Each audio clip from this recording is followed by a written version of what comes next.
Abbottabad, au Pakistan, le dernier repère d'Oussama Ben Laden. C'est ici que l'ex-leader d'Al-Qaïda a été abattu par des unités d'élite américaines. Mais si l'endroit a été détruit moins d'un an après, aujourd'hui, certains de ses secrets font surface. La CIA rend public cette semaine des centaines de documents qui auraient été trouvés dans la résidence de Ben Laden.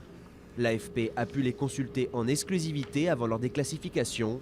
Selon le correspondant au Pentagone d'Andalus, il révèle de nombreux détails sur la stratégie d'Al-Qaïda.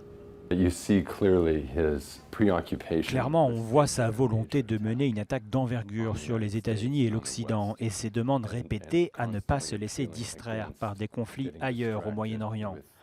Il évoque sans cesse la nécessité de planifier un attentat massif, encore plus important que celui du 11 septembre. Quelques mois avant sa mort, Ben Laden apparaît soucieux de tirer profit des soulèvements du printemps arabe et regrette son éloignement. On voit qu'il se dit « nous devons rester dans le coup, rester pertinent, on doit saisir et exploiter ces occasions », alors que lui est assis dans son repère au Pakistan, très loin de ces événements.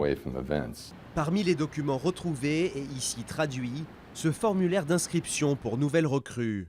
Il comporte des dizaines de questions parfois très précises, allant des connaissances sur le Coran et la charia à d'éventuels contacts avec des experts en chimie ou télécommunications.